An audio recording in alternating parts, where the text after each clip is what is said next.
Olá pessoal, eu sou o professor Rodrigo Carvalho de Geografia e essa é a aula 0 aí do curso E-Master.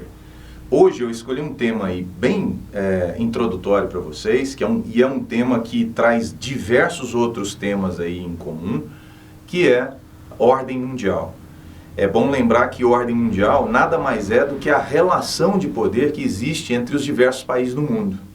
E essa ordem mundial ela é construída de tempos em tempos. Então, para a geografia, nós teremos aqui duas ordens mundiais mais importantes, né? Que eu coloquei nesse quadro para vocês, que é a velha ordem mundial e a nova ordem mundial. Primeira coisa que o aluno tem que ter em mente é que essas duas ordens mundiais, elas são de momentos históricos diferentes e são de momentos históricos aí a partir do pós-Segunda Guerra Mundial, tá certo? Então vamos lá, eu fiz um quadro comparativo, onde de um lado eu coloquei aqui, né, as características todas da velha ordem mundial e do outro lado as características da nova ordem mundial. Aqui, ó, vocês vão perceber que eu coloquei alguns aspectos relevantes aí sobre cada um dos temas. Então, por exemplo, velha ordem mundial, o início. Quando é que ela tem início? Eu coloquei aqui para vocês, no período pós-Segunda Guerra Mundial. Alguns autores dizem que essa velha ordem mundial começa em 1945, né, já no finalzinho da Segunda Guerra Mundial, e outros autores dizem que essa velha ordem mundial começa em 1947 por causa do discurso do presidente dos Estados Unidos, Truman, quando ele disse que o mundo todo tinha que se unir contra, né, o mal que estava do outro lado. Então, assim, para aqueles que pensam que é a partir de 45, isso acontece porque nós tivemos uma Segunda Guerra Mundial, onde a gente percebeu ali dois grandes grupos. De um lado, a gente tinha o grupo dos aliados e do outro lado, o grupo do eixo. Estão lembrados aí? Primeiro, por exclusão, a gente já lembra. O grupo do eixo, que é considerado o grupo dos maus, era formado por Alemanha nazista, Itália fascista e Japão imperialista. Estão lembrados? Do outro lado, a gente tinha o restante do mundo. Estados Unidos, Reino Unido, França, União Soviética, é isso mesmo que você está ouvindo. União Soviética, durante a Segunda Guerra Mundial, lutou lado a lado com os Estados Unidos. Mas por que, Rodrigo? A União Soviética não era socialista ainda? Era socialista. E naquele momento, Estados Unidos, União Soviética, né, todos os outros países do mundo tinham um inimigo comum, que era o eixo, principalmente aí acabar com o exército alemão, que estava expandindo, tá? Então, terminada a Segunda Guerra Mundial, a gente percebe que os russos venceram uma das principais batalhas da Segunda Guerra Mundial e os Estados Unidos, lá em 1945, sobrevoaram o Japão e jogaram duas bombas nucleares sobre o Japão, uma sobre Hiroshima e outra sobre Nagasaki, né? Muitos analistas afirmam que esse ato, já pegando ali um Japão praticamente rendido, foi muito mais uma demonstração de forças dos Estados Unidos para a União Soviética do que qualquer outra coisa. Então, por isso que para muitos autores, nesse momento, nasce a chamada Guerra Fria, que é esse conflito ideológico entre capitalistas e socialistas, liderados de um lado pela União Soviética, os socialistas, e do outro lado pelos Estados Unidos, os capitalistas, tá? Então, por isso que o início aqui dessa velha ordem mundial, também chamada de Ordem da Guerra Fria, por que esse período histórico a gente chama de Guerra Fria? Porque é um conflito ideológico entre as duas grandes potências, entre Estados Unidos e União Soviética. Não houve confronto armado direto entre essas duas potências, até porque uma das grandes características da Guerra Fria é o fato de a gente ter uma corrida armamentista nuclear. Tanto Estados Unidos quanto União Soviética tinham armas nucleares ali em grandes quantidades e um confronto direto entre essas duas potências significaria a extinção mútua, inclusive. Então, por conta disso, essas duas potências não lutaram diretamente durante a velha ordem mundial. Era um conflito meramente ideológico, guarda isso daí. Marcado pela corrida armamentista, pela corrida aeroespacial, né? Tanto a União Soviética quanto os Estados Unidos tiveram aquela corrida para o espaço, né? Para demonstrar força, para demonstrar, né, quem era melhor. Então a gente tem essas características aí durante a Guerra Fria. Então começou lá, pós-Segunda Guerra, a gente tem o início da Guerra Fria, O mundo, então, como eu já afirmei para vocês, ele era bipolarizado, porque olha só essa segunda característica que eu estou falando da polarização do mundo. O mundo era bipolarizado, por quê? Porque ele era dividido em dois grandes polos.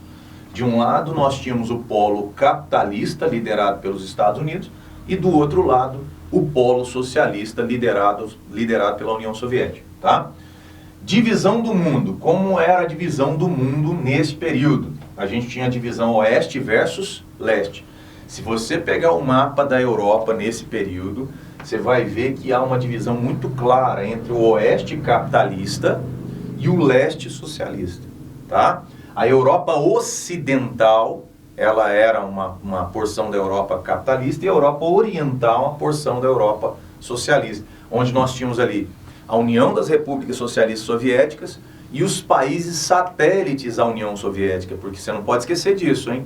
A gente tem a União Soviética, mas tem também os países satélites. Por exemplo, a Polônia não fazia parte da União Soviética, mas era um país socialista alinhado com a União Soviética lá do leste europeu, tá?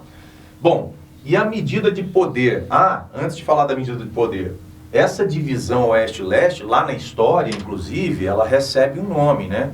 É a chamada Cortina de Ferro. Vocês já devem ter visto aquele mapa, né, onde a gente passa uma linha dividindo o oeste do leste da Europa, e essa linha imaginária, essa linha de divisão ideológica, é chamada de Cortina de Ferro, simplesmente porque não dava para a gente transpor, né, essa cortina, por exemplo, saindo de um país capitalista e vindo para um socialista, ou ter comércio entre eles, era uma coisa bem fechada. E a medida de poder, claro, se eu estou falando de corrida armamentícia, se eu estou falando de corrida aeroespacial, um país era considerado potência se ele tivesse o quê, hein? Armas. Então a medida de poder, para saber se um país é potência ou não, bastava que você olhasse ali a quantidade de armas, principalmente de armas nucleares, que esse país tinha. Então, durante a Guerra Fria, a medida de poder foi o potencial bélico. Quanto mais armas eu tenho, mais poder eu tenho. Por isso que as duas grandes potências, lembra que eu te falei que a velha ordem mundial é bipolarizada? As duas grandes potências da época eram Estados Unidos versus União Soviética. Por isso que o mundo era bipolarizado, eram as duas potências nucleares. Alguns acontecimentos dessa velha ordem mundial, né? Só para citar, depois ao longo do curso a gente vai falar de cada um desses acontecimentos, mas só para citar, a guerra entre as Coreias. A gente vai ter lá Coreia do Norte socialista versus Coreia do Sul capitalista, né? Essa divisão que a gente tem hoje vem lá da Guerra das Coreias, onde o Norte socialista foi apoiado pela União Soviética e o Sul capitalista apoiado pelos Estados Unidos. Então houve essa ruptura. Outro exemplo é a Guerra do Vietnã. A gente tinha o Vietnã do Norte e o Vietnã do Sul, acaba que o Vietnã do Norte socialista venceu a guerra, então o Vietnã não foi dividido e permaneceu como um país socialista até hoje, né? O Vietnã passou por uma abertura econômica, só que sem abertura política. O Vietnã aplica aquele chamado socialismo de mercado, que é uma expressão que foi usada em relação à China, depois da criação das ZES, das Zonas Econômicas Especiais, mas que também foi aplicada aí ao Vietnã, tá? Então, só para citar, durante a Guerra Fria nós tivemos guerras envolvendo essa questão ideológica, capitalistas versus socialistas? Tivemos. Mas nós tivemos guerra direta entre Estados Unidos e União Soviética? Não. A guerra foi indireta, tá? É o que se chama de guerra por procuração, guerra indireta. Como assim? Você tem dois grupos disputando o poder dentro de um país. O grupo capitalista era apoiado por baixo dos panos pelos Estados Unidos e o grupo socialista era apoiado por baixo dos panos pela União Soviética. Tinha que ser guerra indireta porque, já falei isso para vocês, se o confronto fosse direto, acabou o mundo, tá? Bom, permanece até hoje essa velha ordem mundial? Não, né? Por quê? E aí a gente olha para cá, para a nova ordem mundial, tá? A nova ordem mundial, ela tem início, olha lá, ó, na década de 1990. Por que que o marco inicial da nova ordem mundial acaba sendo a década de 90? Porque coincide com o fim da União das Repúblicas Socialistas Soviéticas, tá? Gente, o que acabou gerando esse fim da União Soviética? Foi uma tentativa do Mikhail Gorbachev de reformular a União Soviética. Ele foi lá e promoveu a Perestroika e a Glasnost, né, que é um movimento de reestruturação econômica e transparência política. Ele tentou consertar o que estava acontecendo na União Soviética e, na verdade, isso acabou gerando a fragmentação da União Soviética em várias repúblicas, a Rússia e diversas outras repúblicas, né, ex-socialistas. Tá? Bom, com o fim da União Soviética não tem mais bipolarização, o mundo passa a ser multipolarizado. Por que multipolarizado? Porque você vai ter vários polos, pelo menos 3. Você tem os Estados Unidos polarizando toda a América, você tem a União Europeia polarizando a Europa e a África, e você tem o Japão polarizando a Ásia e a Oceania. Rodrigo, mas e a China? Início da década de 90, a China não era a potência que é hoje. Depois a gente vai ter uma aula sobre China, vocês vão perceber isso daí. Tem autores, inclusive a FUVEST, né, o vestibular da FUVEST aí, o da USP, já usou essa expressão. Tem autores que preferem o termo monopolarização multifacetada, porque a partir da década de 90 nós temos um polo hegemônico, que são os Estados Unidos, só que essa influência que os Estados Unidos exercem no mundo todo, ela vai ter os subpolos de influência, né? As subpotências, digamos assim, que são várias. O Brasil, por exemplo. Né, os BRICS surgem aí nesse contexto. Né? Como é que passa a ser a divisão? Ela passa a ser uma divisão norte-sul. Norte, países ricos, sul, países pobres. Cuidado com isso aqui. Eu não estou falando de linha do Equador. Tá? Com certeza você já viu esse mapa, né? Tem um mapa que tem uma linha toda torta que faz uma volta para pegar ali Austrália e Nova Zelândia. Porque Austrália e Nova Zelândia, apesar de estarem no hemisfério sul geográfico, fica no hemisfério norte geopolítico, tá? Então, muito cuidado com isso daí. E, por fim, a medida de poder seria o potencial econômico. Quando a gente fala de potencial econômico, eu estou falando aqui de capacidade para produzir tecnologia própria, capacidade de influência nos meios de comunicação, capacidade de meios de transporte, capacidade para produzir armas. Então, abre bastante o leque. Por que a gente reforça isso aqui? Porque se você analisar o Japão na velha ordem mundial, como era potencial bélico e o Japão foi até proibido de se armar depois da Segunda Guerra Mundial, o Japão não era ninguém. Virou a chavinha, né, da velha ordem para a nova ordem, o Japão de repente virou potência.